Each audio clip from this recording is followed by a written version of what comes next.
اس آیت کریمہ میں جو پیغام ہے اس کو دو جملوں میں آپ کی خدمت میں عرض کر دوں کہ سرکار دو عالم نے تبلیغ رسالت کے بدلے میں اجر کا مطالبہ نہیں کیا ہے، اجر مانگا نہیں ہے۔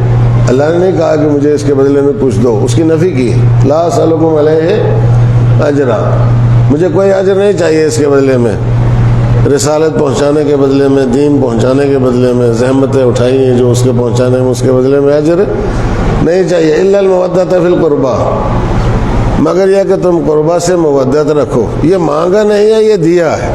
اگر غور کریں تو یہ مطالبہ نہیں کیا ہے، یہ دیا ہے پروردگار عالم نے کہ میں قربہ تمہارے حوالے کرتا ہوں، تمہارے درمیان چھوڑ کر کے جا رہا ہوں، اب ان کی پیروی کرو گے تو تمہیں ملتا ہی رہے گا، ملتا ہی رہے گا، تم دینے کے قابل نہیں بن سکتے ہو کبھی بھی۔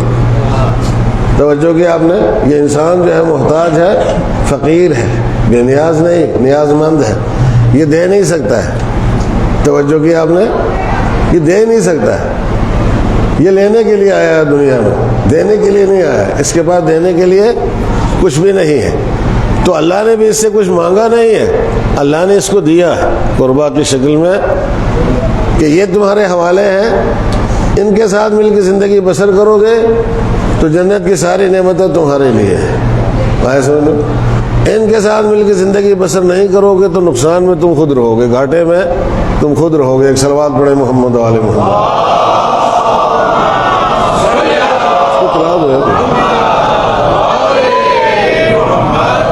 ایک بار صلوات پڑھے محمد و آل محمد۔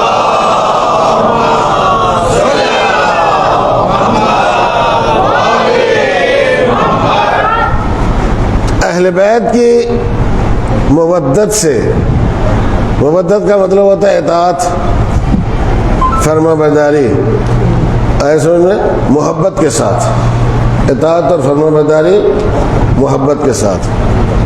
اور جہاں تک محبت کا سوال ہے تو محبت میں بھی ہم اس مقام پر نہیں پہنچ سکتے کہ جس مقام پر وہ ہے۔ جتنی محبت وہ کرتے ہیں انسانوں کے ساتھ، بنی نوع بشر کے ساتھ یا مخلوقات پروردگار عالم کے ساتھ، اتنی محبت ہم سوچ بھی نہیں سکتے۔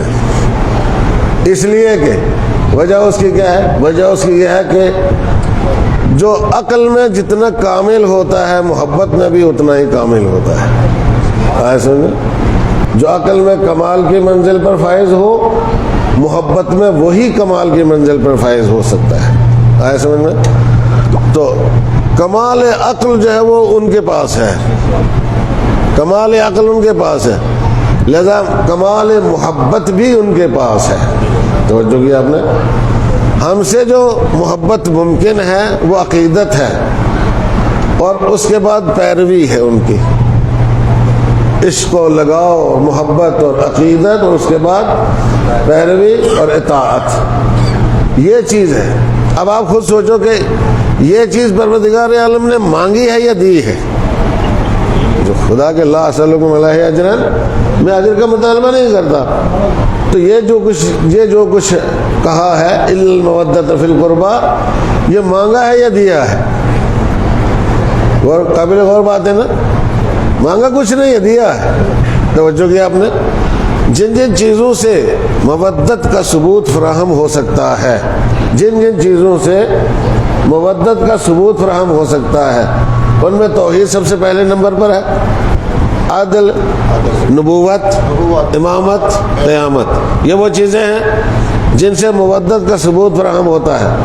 اور پھر فروعات دین میں نماز، روزہ، حج، زکوٰۃ، خمس، جہاد، امر بالمعروف، نہی عن المنکر، تولی، تبرع، یہ وہ چیزیں ہیں جن سے مودت کا ثبوت فراہم ہوتا ہے۔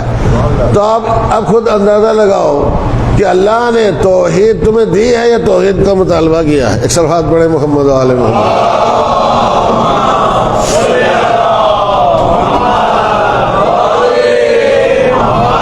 توحید انسان کو دی ہے یا توحید کا مطالبہ کیا ہے؟ تم اللہ کو واحد قرار نہیں دے سکتے ہو، اللہ واحد ہے، یکتا ہے، اس نے اجازت دی ہے تم واحد و یکتا مانو، مجھ سے وابستہ ہو جاؤ۔ توجہ کی آپ نے، تو اس نے اپنے آپ کو بشر کے اختیار میں دیا ہے. اگر وہ نہ چاہتا تو بشر کے اختیار میں نہ دیتا اپنے آپ کو. توجہ کیا آپ نے؟ وہ تمہارا ہے، تمہارا. تم دعویٰ کر سکتے ہو اللہ صرف اور صرف میرا ہے. آئے سمجھ میں؟ دعویٰ کرو اللہ صرف اور صرف میرا ہے. اس سے تم کسی کا کچھ نہیں بگاڑ سکتے ہو. یہ دعویٰ کر کے کوئی کسی کا کچھ بگاڑ نہیں سکتا ہے کہ اللہ بعین ہی اس وقت جب تمہارا ہے اسی وقت ساری مخلوقات کا ہے. آئے سمجھ میں؟ اس کو کوئی تقسیم نہیں کر سکتا ہے، اسی وقت ساری مخلوقات کا ہے. تو توحید بھی مانگی نہیں ہے، دی ہے. عدل مانگا ہے یا دیا ہے؟ ایک ہنر دیا ہے، ایک فضیلت دی ہے، ایک کمال دیا ہے بشر کو. توجہ کی آپ نے کہ جس کو عدل کہتے ہیں، اس کو اگر انسان اختیار کر لے تو انسان کامل بن جاتا ہے، اور اگر اس فضیلت کو چھوڑ دے تو ناقص رہتا ہے، انسان کامل نہیں ہو سکتا ہے. ایسے سمجھے؟ چونکہ وہ عادل ہے تو وہ عدل کو پسند کرتا ہے، وہ ظالم نہیں ہے، ظلم کو پسند نہیں کرتا ہے. اس نے تمہیں یہ کمال دیا ہے، یہ لیا نہیں ہے تم سے، مانگا نہیں ہے تم سے. یا کسی بھی زاویے سے یہ نہیں کہا جا سکتا کہ اللہ نے ہم سے توحید مانگی ہے، اللہ نے ہم سے عدل مانگا ہے. توجہ کیا آپ نے؟ نبوت تو سامنے کی بات ہے. نبوت دی ہے یا نبوت لی ہے؟ نبوت دی ہے. نبوت کا اقرار جب انسان کرتا ہے تو اس کو فائدہ ہوتا ہے یا نبی کو فائدہ ہوتا ہے؟ اس کو فائدہ ہوتا ہے یا خدا کو فائدہ ہوتا ہے؟ جب پروردگار عالم کی طرف سے نبوت بشر کو ملی ہے تو سرکار دو عالم نے کیا فرمایا تھا؟ بولو لا الہ الا اللہ تفلحو. تم لا الہ الا اللہ کہو تم فلاح پا جاؤ گے. ہمارا کچھ بھلا نہیں کر سکتے ہو، اور اگر نہیں کہو گے تو ہمارا کچھ بگاڑ نہیں سکتے ہو. آدمی نبوت کو مانے گا تو اس کا اپنا بھلا ہے، نبوت کا انکار کرے گا تو اس کا اپنا نقصان ہے. ایسے میں یہی چیز ہے امامت. ظاہر سی بات ہے کہ امامت عبارت اخرى نبوت ہے. ایسے میں امامت وہ ہے کہ جو دوسرے الفاظ میں، یعنی نبوت کو دوسرے الفاظ میں اگر بیان کرو جیسے آپ کہتے ہیں تو وہ امامت ہے. توجہ نام ہے ایک عہدہ جو نبوت ختم ہوئی سرکار دو عالم پر، تو اسی کام کو انجام دینے کے لیے اور اسی کام کو آگے بڑھانے کے لیے امامت کے سلسلے کا آغاز کیا گیا. توجہ کیا آپ نے؟ جیسے افراد کے پاس نبوت تھی ویسے ہی افراد کے پاس جو ہے وہ امامت بھی ہے. یہ ہو نہیں سکتا ہے کہ جو نبی ہے اس کی شان کچھ اور ہو، اس کے صفات کچھ اور ہوں، اس کے کمالات کچھ اور ہوں، اور بعین ہی وہی چیز جو نبی کے پاس تھی. توجہ فرمائے، بعین ہی وہی چیز جو نبی کے پاس تھی کچھ اضافات کے ساتھ امام کے حوالے کر دی جائے اور اس کے اندر وہ صفات اور وہ کمالات نہ ہو. یہ سوچ سکتے ہیں عقل مانتی ہے اس چیز کو؟ یعنی نبی کے پاس جو کچھ تھا وہ سب امام کے پاس ہے یا نہیں؟ اور اس میں اضافات ہیں. چونکہ امام کو رہبری کرنا ہے، امام کو رہنمائی کرنا ہے، امام کو شریعت کو لاگو کرنا ہے، امام کو شریعت کو بچانا ہے، شریعت کو تحفظ دینا ہے. نبی نے بیان کیا ہے، ہر ایک چیز کو بیان کیا ہے، اس کو معاشرے اور سماج میں امپلیمنٹ کرانا اور اس کے اوپر عمل کرنا یہ امام کا کام ہے. تو وہ بیان کی ذمہ داری بھی امام کے پاس موجود ہے اور اس کے ساتھ ساتھ عمل کروانے کی ذمہ داری بھی امام کے پاس موجود ہے. تو عہدہ امامت اسی لیے عہدہ نبوت سے بڑا ہے. توجہ کی آپ نے؟ اس کا مطلب یہ نہیں ہے کہ ائمہ نبی سے بڑے ہیں، نہ، یہ عہدہ امامت نبوت کے بعد پہلے سرکار دو عالم کے پاس ہے، اس کے بعد یہ عہدہ جو ہے وہ ائمہ معصومین علیہم الصلوۃ والسلام کو ملا ہے. توجہ کی آپ نے؟ پہلے سرکار کے پاس پھر ائمہ کے پاس. تو جو کمالات اور جو صفات نبی کے اندر ہے وہی کمالات اور وہی صفات امام کے اندر بھی ہوتے ہیں. نام کا فرق ہے، عبارت کا فرق ہے، عنوان کا فرق ہے، ذمہ داریاں وہی ہیں، یک ذمہ داریاں کچھ اس سے بڑھ کر کے ذمہ داریاں ہیں. توجہ کی آپ نے؟ اس لیے کہ آپ خود سماج اور معاشرے کو دیکھو، سامنے کی چیزیں ہیں، بالکل سامنے کی چیزیں، واضح چیزیں ہیں. نبی کا زمانہ کیسا زمانہ تھا، اور اس کے بعد جو امامت کا دور ہے آج تک، یہ امامت کا دور ہے نا. اب اس میں دیکھو کہ اس زمانے میں کتنی بشر نے ترقی کی تھی، آج کے زمانے میں کتنی بشر نے ترقی کی ہے، توجہ کی آپ نے، تو آپ کو اندازہ ہو جائے گا کہ امامت کی ذمہ داریاں جو ہے وہ کتنی عظیم ذمہ داریاں ہیں۔ امامت کے سامنے قیامت تک آنے والے ہر چیلنج کا جواب دینا ہے۔ ایک صلوات پڑھے محمد والے۔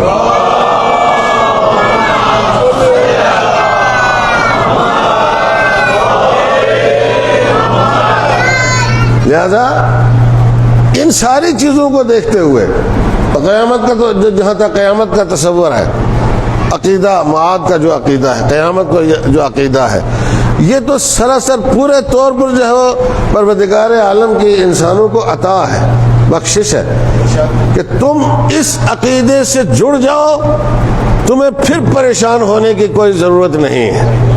توجہ کیا آپ نے؟ اس لیے کہ یہ دنیا جو ہے وہ دار حساب و کتاب نہیں ہے، دنیا دار عمل ہے، تمہیں اس میں عمل کرنا ہے۔ حساب کتاب جو ہے وہ قیامت کے دن ہوگا۔ جب اس عقیدے کے ساتھ جڑے رہو گے اللہ کی ذات پر بھروسہ کرتے ہوئے، تو انسان دنیا میں عمل کرنے سے مایوس نہیں ہوگا، اس لیے کہ اسے یقین ہے کہ ایک دن وہ آئے گا جس دن ہر چیز کا حساب کتاب جو ہے وہ ہو جائے گا۔ تو یہ چیز بھی اللہ نے دی ہے، توجہ کی آپ نے، دیا ہے۔ اب سیدھے سیدھے آ جاؤ فروعات نماز۔ نماز جو ہے وہ مانگی ہے یا نماز دی ہے؟ نماز دی ہے یا نماز مانگی ہے؟ نماز دی ہے نا بابا، اللہ کی عطا ہے نماز بشر کے لیے، امتیاز ہے انسان کا، خصوصیت ہے انسان کی۔